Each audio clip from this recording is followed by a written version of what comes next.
ನಮಸ್ಕಾರ. ಪಂಚಾಯತಿಗೆ ಸ್ವಾಗತ. ನಾನು ಹರಿಪ್ರಸಾದ್. ರಾಜ್ಯದಲ್ಲಿ ಕಾಂಗ್ರೆಸ್ ಸರ್ಕಾರದ ಎರಡನೇ ಅವಧಿ ಅಂದರೆ ಮೊದಲ ಅವಧಿಯಲ್ಲಿ ಮುಖ್ಯಮಂತ್ರಿಯಾಗಿ ಸಿದ್ದರಾಮಯ್ಯನವರು ಇದ್ದರು. ಈಗ ಕಡೆಯ 2 ವರ್ಷದ ರೀತಿಯಲ್ಲಿ ಶಿವಕುಮಾರ್ ಅವರು ಮುಖ್ಯಮಂತ್ರಿಯಾಗಿ ಅಧಿಕಾರವನ್ನು ಸ್ವೀಕರಿಸಿದ್ದಾರೆ. 1 ತಿಂಗಳಾಯಿತು, 30 ದಿವಸಗಳು ಕಳೆಯಿತು. ಸರ್ಕಾರ ಅಧಿಕಾರವನ್ನು ಮುನ್ನಡೆಸಿಕೊಂಡು ಹೋಗ್ತಾ ನೂತನ ಮುಖ್ಯಮಂತ್ರಿಯವರ ನೇತೃತ್ವದಲ್ಲಿ ಅವರ ಸಂಪುಟದಲ್ಲಿ ಒಂದಿಷ್ಟು ಬದಲಾವಣೆಗಳನ್ನು ಮಾಡಿಕೊಳ್ಳಲಾಗಿದೆ ಹೊಸ ಸಂಪುಟದಲ್ಲಿ. ಆದರೆ ಹಿರಿಯರಿಗೆ ಮೊದಲ ಹಂತದಲ್ಲಿನೇ ಆದ್ಯತೆಯನ್ನು ಕೊಡುವಂತಹ ಕೆಲಸವನ್ನು ಕೂಡ ಶಿವಕುಮಾರ್ ಅವರು ಮಾಡಿದ್ದಾರೆ. ಹಿರಿಯ ಸಚಿವರಲ್ಲಿ ಕೆಲವರ ಖಾತೆಗಳು ಬದಲಾಗಿದ್ದಾವೆ. ಹೊಸ ಖಾತೆಯೊಂದಿಗೆ ಈಗ ಇರುವಂತಹವರು ರಾಮಲಿಂಗಾರೆಡ್ಡಿಯವರು. ಹಿಂದೆ ಸಾರಿಗೆ ಮತ್ತು ಮುಜರಾಯಿ ಸಚಿವರಾಗಿ ಸಿದ್ದರಾಮಯ್ಯನವರ ಸರ್ಕಾರದಲ್ಲಿ 3 ವರ್ಷಗಳ ಆಡಳಿತವನ್ನು ನಡೆಸಿದಂಥವ್ರು ಇವಾಗ ಜಲಸಂಪನ್ಮೂಲ ಸಚಿವರಾಗಿದ್ದಾರೆ. ರಾಮಲಿಂಗಾರೆಡ್ಡಿಯವರ ಜೊತೆಗೆ ಕಳೆದ 1 ತಿಂಗಳಲ್ಲಿ ಅವರು ಕಂಡಿದ್ದೇನು, ಅವ್ರಿಗೆ ಇನ್ನು ಮುಂದಿನ 2 ವರ್ಷದಲ್ಲಿ ಕಾಣ್ತಾ ಇರುವಂತಹ ಅಥವಾ ಇನ್ನು ಉಳಿಕೆಯಾಗಿರುವಂತಹ 1.25 ವರ್ಷದಲ್ಲಿ ಕಾಣ್ತಾ ಇರುವಂತಹ ಭವಿಷ್ಯ ಏನು, ಇಲಾಖೆಯ ಸವಾಲುಗಳು ಏನು ಅನ್ನೋದನ್ನು ಅವ್ರ ಜೊತೆ ಮಾತನಾಡಿಸ್ತಾ ಹೋಗ್ತೀನಿ. ರಾಮಲಿಂಗಾರೆಡ್ಡಿ ಅವರೇ, ನಮಸ್ಕಾರ. ನಮಸ್ಕಾರ. 1 ತಿಂಗಳಾಯಿತು, ರಾಜ್ಯದಲ್ಲಿ ಹೊಸ ಸರ್ಕಾರದ ಅಥವಾ ಹೊಸ ಮುಖ್ಯಮಂತ್ರಿಯವರ ಸಂಪುಟವನ್ನು ತಾವು ಕೂಡ ಸೇರ್ಪಡೆಯಾದ್ರಿ. ಕಳೆದ 30 ದಿವಸಗಳನ್ನು ತಾವು ಯಾವ ರೀತಿಯಾಗಿ ನೋಡ್ತೀರಿ ನಿಮ್ಮ ರಾಜಕೀಯದ ಅನುಭವದಲ್ಲಿ? ಒಂದು ಸಂಪುಟ ಪುನರಚನೆ ಅಲ್ಲ, ಎಕ್ಸ್ಪ್ಯಾನ್ಷನ್ ಆಗಬೇಕು. ಆದಷ್ಟು ಬೇಗ ಮಾಡ್ತಾರೆ. ಏನೋ ದೆಹಲಿಗೆ ಹೋಗ್ತಾ ಇದ್ದಾರೆ,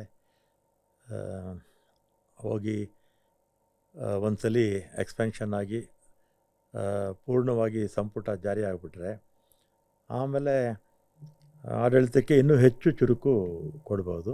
ಈಗ ಸದ್ಯಕ್ಕೆ ಮುಖ್ಯಮಂತ್ರಿಗಳೇ ಬೇರೆ ಬೇರೆ ಇಲಾಖೆಗಳನ್ನು ಅವರೇ ಕೂಡ ನಿರ್ವಹಿಸ್ತಾ ಇದ್ದಾರೆ. ಮತ್ತು ಶಿವಕುಮಾರ್ ಅವರು ಭಾಳ ಉತ್ಸಾಹಿ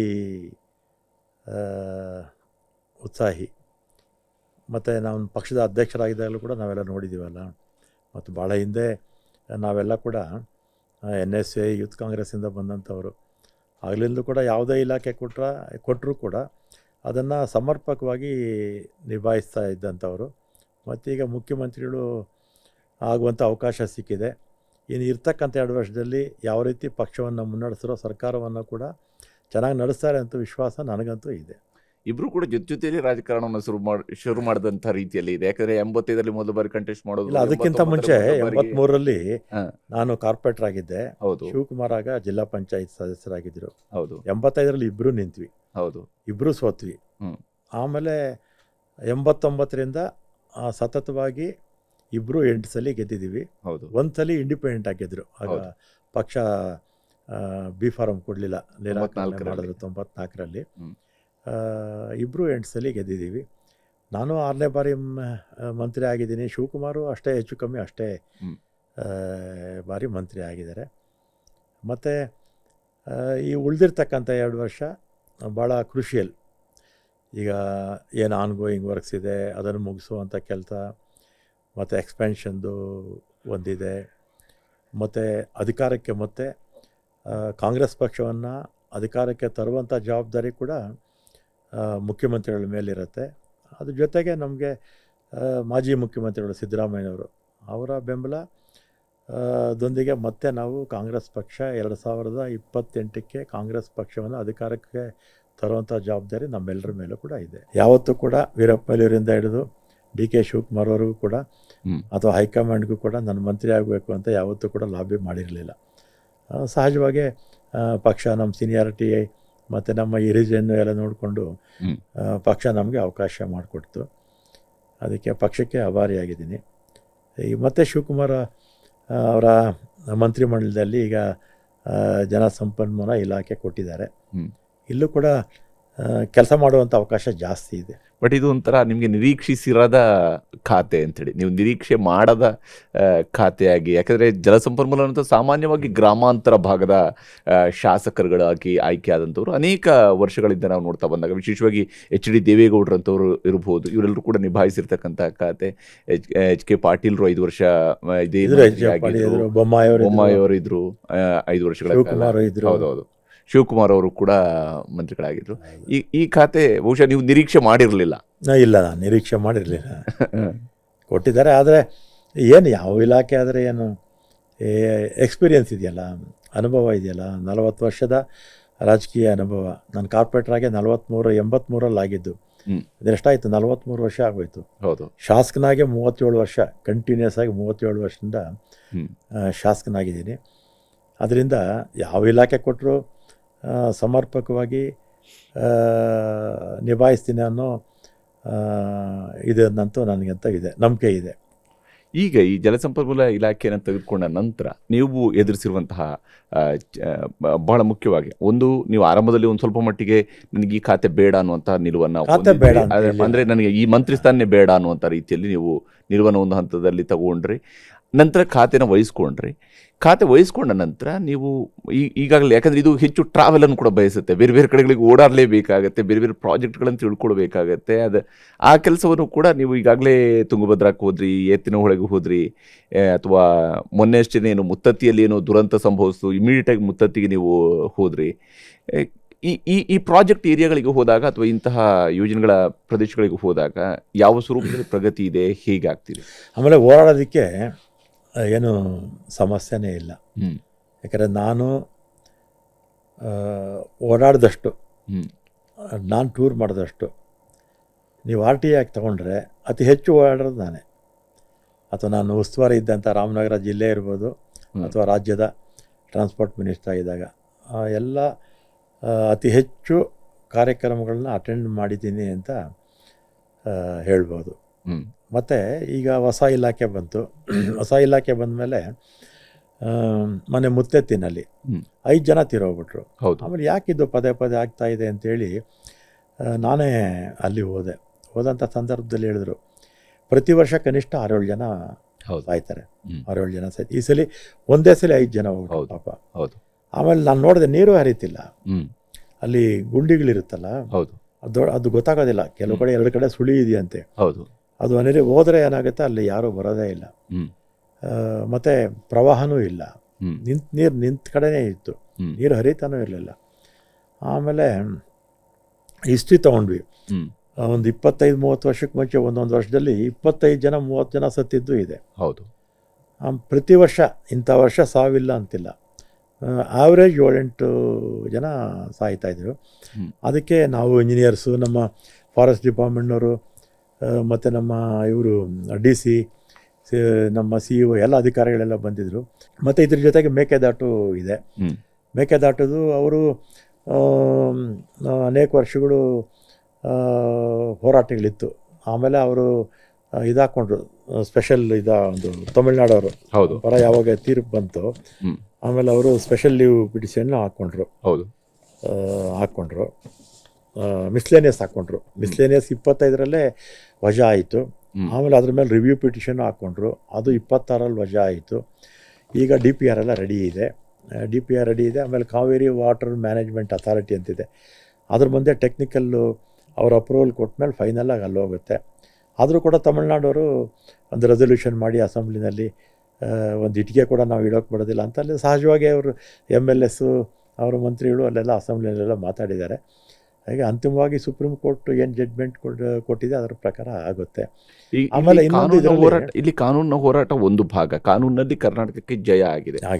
ಮುಖ್ಯಮಂತ್ರಿಯವರು ಕೂಡ ಇದನ್ನು ಬಹಳ ವೈಯಕ್ತಿಕವಾಗಿ ತಗೊಂಡಿದ್ದಾರೆ. ಅವರ ಕ್ಷೇತ್ರದಲ್ಲಿ ಬರುವಂಥ ಯೋಜನೆ, ನೀವು ಪಾದಯಾತ್ರೆಯನ್ನು ಮಾಡಿದರೆ, ಅಧಿಕಾರದಲ್ಲಿ ಇದ್ದಂಥ ಟೈಮಲ್ಲಿ ಪಾದಯಾತ್ರೆ ಮಾಡಿದ್ವಿ, ನಮ್ಮ ನೀರು ನಮ್ಮ ಹಕ್ಕು ಅಂತೇಳೆಲ್ಲ ಹೋರಾಟ ನಡೆಸಿದರೆ.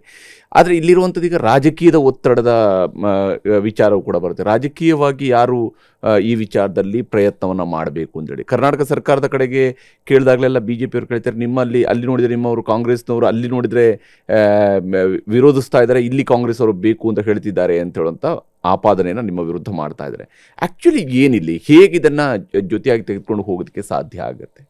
ಈಗ ಸುಪ್ರೀಂ ಕೋರ್ಟಲ್ಲಿ ನಮ್ಮ ಪರ ಆಗಿದೆ. ಈಗ ಅವರು ವಿಧಾನಸಭೆಯಲ್ಲಿ ಒಂದು ನಿರ್ಣಯ ಮಾಡಿಕೊಂಡು ಮತ್ತೆ ಫರ್ದರ್ ಕೋರ್ಟ್ಗೇನೋ ಹೋಗ್ತಾರೋ ಎಲ್ಲೋ ಗೊತ್ತಿಲ್ಲ. ಆದರೆ ಒಂದಂತೂ ಅವರು ಅರ್ಥ ಮಾಡ್ಕೋಬೇಕು, ತಮಿಳ್ನಾಡವರು. ಈಗ ನಾವು ಮೇಕೆದಾಟು ಡ್ಯಾಮ್ ಕಟ್ಟೋದ್ರಿಂದ ನಮ್ಮ ಬೆಂಗಳೂರಿಗೆ 4.75 TMC ನೀರು ಸಿಗುತ್ತೆ. ಹ್ಮ್. ಅದಕ್ಕಿಂತಲೂ ಹೆಚ್ಚು ಸಿಗಲ್ಲ. ಆಮೇಲೆ ನಾವು ವ್ಯವಸಾಯಕ್ಕಂತೂ ನಾವು ಉಪಯೋಗಿಸೋಗೇ ಇಲ್ಲ. ಆಮೇಲೆ 400 ಮೆಗಾವ್ಯಾಟು ಪವರ್ ನಮಗೆ ಸಿಗುತ್ತೆ. ಹೌದು. ನಮಗೆ ಪವರು ಪ್ಲಸ್ 4.75 TMC ವಾಟರ್, ಹ್ಮ್. ಇಷ್ಟೇ ನಮಗೆ ಸಿಗೋದು. ಹ್ಮ್.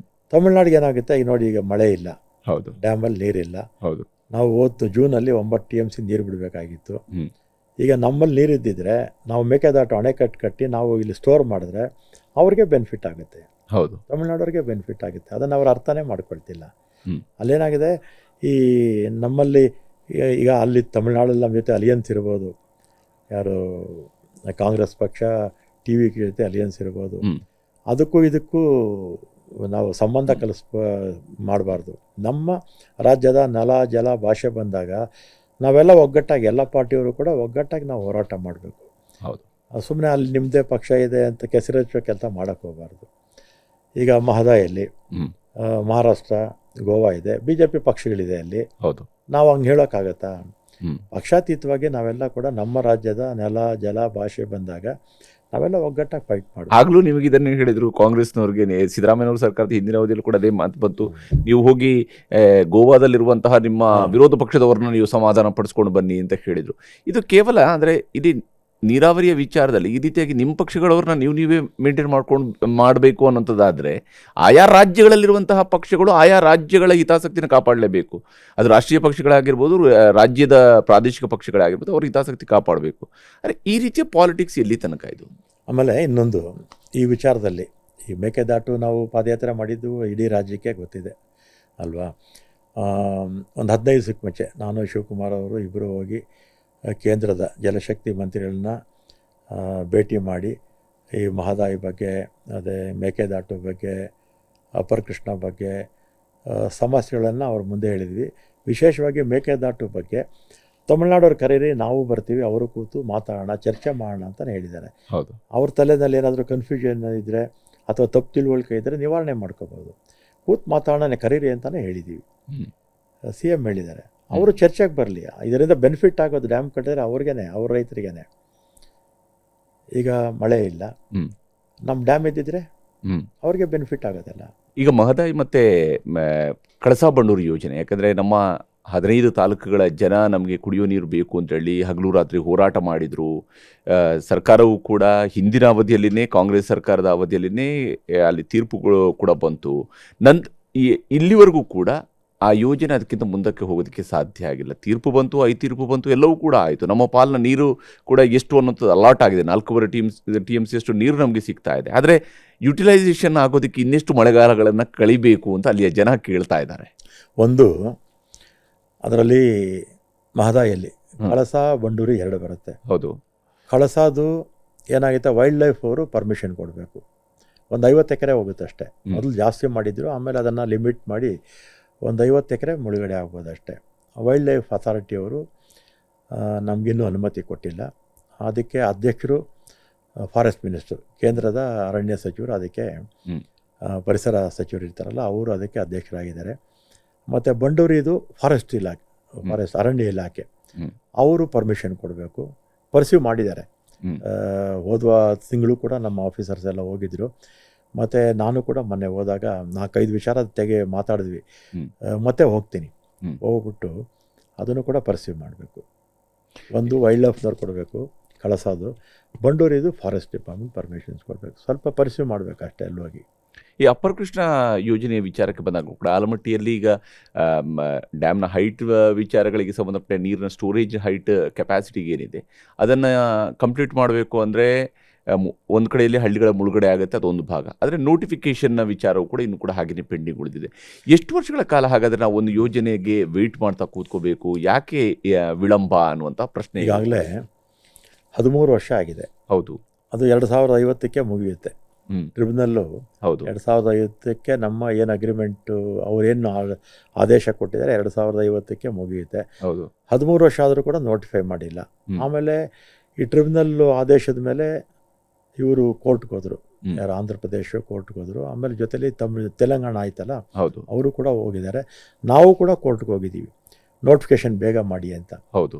ಯಾಕಂದರೆ 2050 ಅಂದರೆ ಈಗಾಗಲೇ 2026, ಇನ್ನಿರೋದೇ 24 ವರ್ಷ. ಹೌದು. ಬೇಗ ನೋಟಿಫಿಕೇಶನ್ ಮಾಡಿ ಅಂತ ಹೇಳಿದ್ದೀವಿ.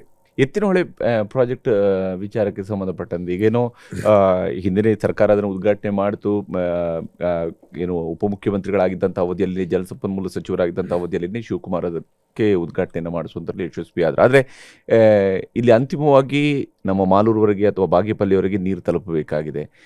ನೀವು ಮೊನ್ನೆ ಆ ಪ್ರಾಜೆಕ್ಟ್ ಏರಿಯಾಗಳಿಗೆ ವಿಸಿಟ್ ಮಾಡಿದ್ರಿ. ಎಷ್ಟು ಮಟ್ಟಿಗೆ ಯಾವಾಗ ಬರುತ್ತೆ ನಮ್ಮ ಬಯಲುಸೀಮೆಗೆ ನೀರು ಅನ್ನೋಂಥದ್ದು ಬಯಲುಸೀಮೆಯ ಜನರ ಕನಸು? ಹಾಸನ್ಗೂ ಸ್ವಲ್ಪ ಅನುಕೂಲ ಆಗುತ್ತೆ, ಚಿಕ್ಕಮಂಗ್ಳೂರು ಆಗುತ್ತೆ, ಅದಾದಮೇಲೆ ನಮ್ಮ ಬಯಲುಸೀಮೆ ಬಂದ್ಬಿಡುತ್ತೆ. ಹೌದು, ತುಮಕೂರು, ಗ್ರಾಮಾಂತರ, ಹೌದು, ಮತ್ತು ಚಿಕ್ಕಬಳ್ಳಾಪುರ, ಕೋಲಾರ ಈ ಭಾಗದಲ್ಲಂತೂ ನದಿಗಳಿಲ್ವಲ್ಲ. ಹೌದು. ಮೊನ್ನೆ ನಾನು ಹೋಗಿದ್ದೆ, ಅಲ್ಲಿ ಗುಬ್ಬಿ ಕೊನೆಯ ಬಾರ್ಡ್ರಲ್ಲಿ 1.9 ಕಿಲೋಮೀಟರ್ಸು ಫಾರೆಸ್ಟ್ ಡಿಪಾರ್ಟ್ಮೆಂಟ್ದು ಡಿಸ್ಪ್ಯೂಟ್ ಇತ್ತು. ಅದು ಕ್ಲಾರಿಟಿ ಕೊಟ್ಟು ಈಗ ಕೆಲಸ ಕೂಡ ಪ್ರಾರಂಭ ಮಾಡಿ ಅಂತ ಹೇಳಿದ್ದೀನಿ. ಕೆಲಸ ಕೂಡ ಪ್ರಾರಂಭ ಮಾಡಿದ್ದಾರೆ ಬೇಲೂರು ತಾಲೂಕಲ್ಲಿ. ಅಲ್ಲಿ ಸುಮಾರೊಂದು 100-150 ಜನ ರೈತರು ಅವರಿಗೆ ಹಕ್ಕುಪತ್ರ ಆಗಲಿ ಅಥವಾ ಲ್ಯಾಂಡ್ ಅಲಾಟ್ಮೆಂಟ್ ಆಗಿದೆ, ಲ್ಯಾಂಡ್ ಗ್ರ್ಯಾಂಟ್ ಇರುತ್ತಲ್ಲ, ಆ ಥರದ್ದೇನೂ ಅವರಿಲ್ಲ. ಆದರೆ ಪೊಸಿಷನಲ್ಲಿದ್ದರು, ಭಾಳ ವರ್ಷ ಪೊಸಿಷನಲ್ಲಿದ್ದರು. ಆಮೇಲೆ ಅಲ್ಲಿರ್ತಕ್ಕಂಥ ಶಾಸಕರು, ಜಿಲ್ಲಾಧಿಕಾರಿಗಳು ಅವರೆಲ್ಲ ಕೂತು ಅನೇಕ ಬಾರಿ ಚರ್ಚೆ ಮಾಡಿ ಕೊನೆಗೆ ಅವರಿಗೆ ಎಸ್ಕ್ರೇಷಿಯಾ ಕೊಡೋದು ಅಂತ ತೀರ್ಮಾನ ಆಯಿತು ಕ್ಯಾಬಿನೆಟ್ಟಲ್ಲಿ. ಆ ತೀರ್ಮಾನ ಆದರೂ ಕೂಡ 1 ವರ್ಷ ಕೂಡ ಆದರೂ ಕೂಡ ಲೇಟ್ ಆಗಿತ್ತು. ಆಮೇಲೆ ನಾನೇ ಮೊನ್ನೆ ಅಲ್ಲಿ ಹೋಗಿ ಎಲ್ಲ ನಮ್ಮ ಜಿಲ್ಲಾಧಿಕಾರಿಗಳು ಮತ್ತು ನಮ್ಮ ಶಾಸಕರು ಎಲ್ಲ ಇದ್ದರು, ಎಲ್ಲ ಮಾತಾಡಿ ಜನರ ಜೊತೆನೂ ಕೂಡ ಮಾತಾಡಿ ಇನ್ನು 0.8 ಕಿಲೋಮೀಟರು ಅಲ್ಲಿ ನಾಲೆ ಆಗಬೇಕು. ಇನ್ನು ಉಳಿದಿದ್ದೆಲ್ಲ ಬಿಟ್ಕೊಟ್ಟಿದ್ದಾರೆ, ಅಷ್ಟು ಮಾತ್ರ ಬಿಟ್ಕೊಟ್ಟಿಲ್ಲ. ಅದಕ್ಕೆ ಜಿಲ್ಲಾಧಿಕಾರಿಗಳಿಗೆ ನಾನು ಹೇಳಿ ಒಂದು 10 ಡೇಸಲ್ಲಿ ಸರ್ವೆ ರಿಪೋರ್ಟು AC ಮುಖಾಂತರ ತರಿಸ್ಕೊಂಡು ನೀವು ಸರ್ಕಾರಕ್ಕೆ ನಿಮ್ಮ ರೆಕಮೆಂಡೇಷನ್ ಇದೆಯೋ ಅದನ್ನು ತಗೊಂಡು ಸರ್ಕಾರಕ್ಕೆ ಸಲ್ಲಿಸಿ ಅಂತ ಹೇಳಿದ್ದೀನಿ. ಬಹುತೇಕ ಈ ತಿಂಗಳಲ್ಲಿ ಅದು ಮುಗಿದು ರೈತರಿಗೆ ಹಣ ಕೊಟ್ಬಿಟ್ರೆ, ಹಣನೂ ಇದೆ, 28 ಕೋಟಿ ಹಣನೂ ಇದೆ. ಹಣ ನಾವು ಕೊಟ್ಬಿಟ್ರೆ ನಾವು ನವಂಬರ್ ಅಷ್ಟೊತ್ತಿಗೆ ಈ 3 ಇಶ್ಯೂ 2 ಸಾಲ್ವ್ ಆಗಿದೆ, ಕೆಲಸ ಮಾಡ್ತಾಯಿದ್ದಾರೆ. ಇನ್ನೊಂದು 0.8 ಕಿಲೋಮೀಟರ್ಸು ಇದಾದರೆ 171 ಕಿಲೋಮೀಟ್ರ್ವರೆಗೂ ನೀರು ಬಂದ್ಬಿಡುತ್ತೆ. ಆಮೇಲೆ ದೊಡ್ಡಾಪುರದಲ್ಲಿ ಪಂಪಿಂಗ್ ಸ್ಟೇಷನ್ ಆಗ್ತಾಯಿದೆ. ದೊಡ್ಡಾಪುರದಿಂದ ಆಚೆಗೆ ಕೆಲಸಗಳು ಬಹುತೇಕ ಮುಗಿದೋಗಿದೆ. ಬಾಗೇಪಲ್ಲಿ, ಗುಡಿಬಂಡ ಮತ್ತು ಇದೆಲ್ಲ ಬರುತ್ತಲ್ಲ, ಗೋರಿಬಿದನೂರು, ಶಿಡ್ಲಘಟ್ಟ, ಬಹುತೇಕ ಕೆಲಸ ಮುಗಿದಿದೆ. ನಿಮಗೆ ಈ ಸರ್ಕಾರದ ಅವಧಿಯಲ್ಲಿ ನೀರು ತಲುಪಿಸೋಕೆ ಸಾಧ್ಯ ಆಗುತ್ತೆ? 171 ಕಿಲೋಮೀಟರ್ ಈ ವರ್ಷನೇ ನೀರು ಬರುತ್ತೆ.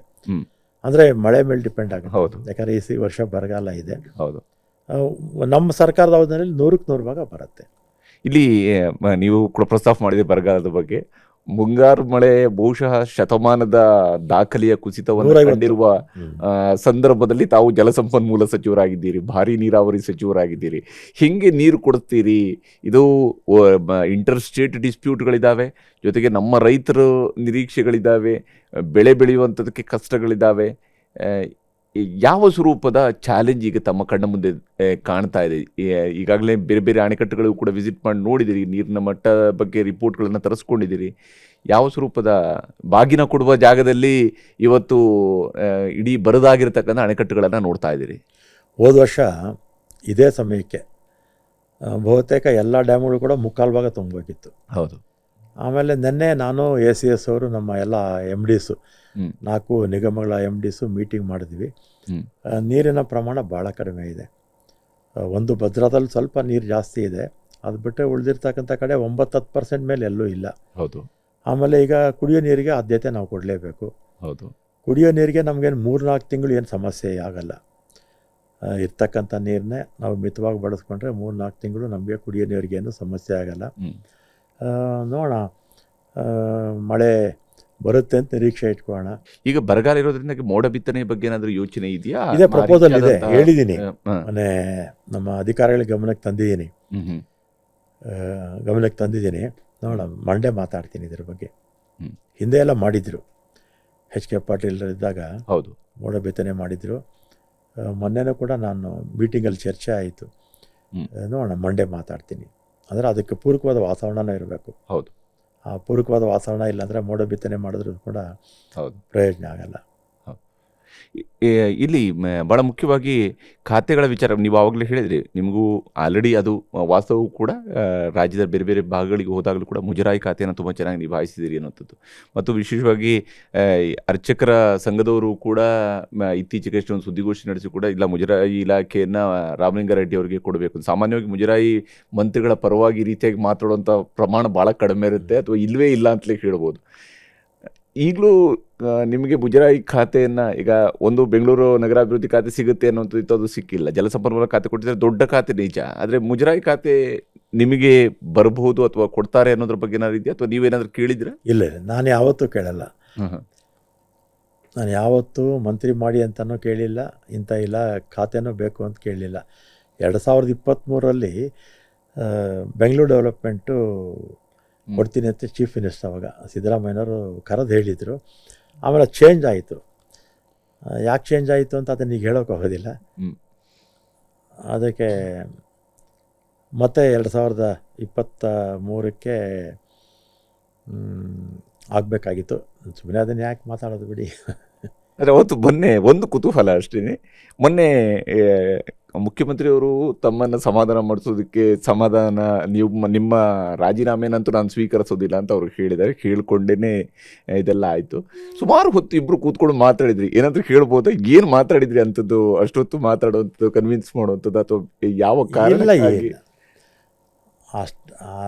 ಈ ವಿಚಾರವಾಗಿ ಮಾತಾಡಿದ್ದು 5-10 ನಿಮಿಷ ಅಷ್ಟೇ. ಆಮೇಲೆ ಅವರು ಚೀಫ್ ಮಿನಿಸ್ಟರ್ ಅಲ್ವಾ, 76 ಫೋನ್ ಬರ್ತಾ ಇರುತ್ತೆ, ಅಟೆಂಡ್ ಮಾಡ್ತಾಯಿದ್ರು. ಸ್ವಲ್ಪ ಸಮಯ ಆಯಿತು ಅಷ್ಟೆ. ಆದರೆ ಯಾವುದೇ ರೀತಿಯಾದಂಥ ಈ ಬೆಂಗಳೂರು ನಗರಾಭಿವೃದ್ಧಿಯ ಬಗ್ಗೆ ಇರುವಂಥ ನಿಮ್ಮದೇ ಆದಂಥ ಕನಸುಗಳಿದ್ದು ಅಂತ ಹೇಳುವಂಥ ಕಾರಣಕ್ಕಾಗಿ ನೀವು ಅದನ್ನು ಕೇಳಿದ್ರಿ.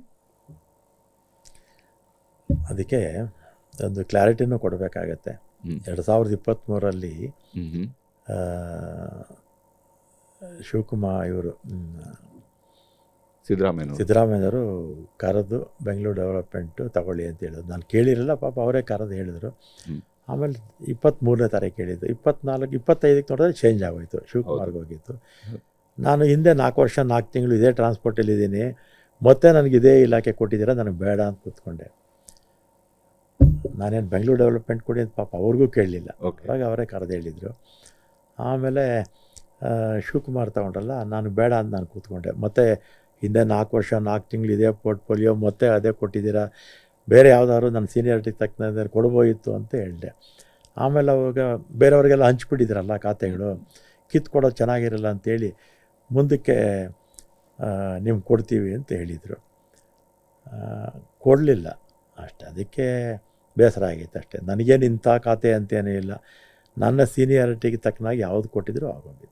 ಈಗ GBA ಚುನಾವಣೆಯಲ್ಲಿ ಕಾಂಗ್ರೆಸ್ನ ಸ್ಥಿತಿ ಹೇಗಿದೆ? GBA ಚುನಾವಣೆ ಯಾವಾಗ ಬೇಕಿದ್ರು ಬರಬಹುದು ಅನ್ನೋದ್ರ ಬಗ್ಗೆ ಕೋರ್ಟ್ ಕೂಡ ನಿಮಗೆ ಸೆಪ್ಟೆಂಬರ್ ತಿಂಗಳಲ್ಲಿ ಮಾಡಿ ಅಂತ ಹೇಳಿದೆ. ಏನಿಲ್ಲದ್ರೂ ಕೂಡ ಈ ವರ್ಷದ ಆಗಸ್ಟ್ ಹೇಗೆ ಸುಪ್ರೀಂ ಕೋರ್ಟು ಫೈನಲ್ ಆಗಿ ಆಗಸ್ಟ್ ಒಳಗೆ ಮಾಡಬೇಕು. ಮತ್ತು ನಿಮಗೆ ಫರ್ದರ್ ಯಾವ ಪರ್ಮಿಷನ್ಸು ಕೊಡೋದಿಲ್ಲ.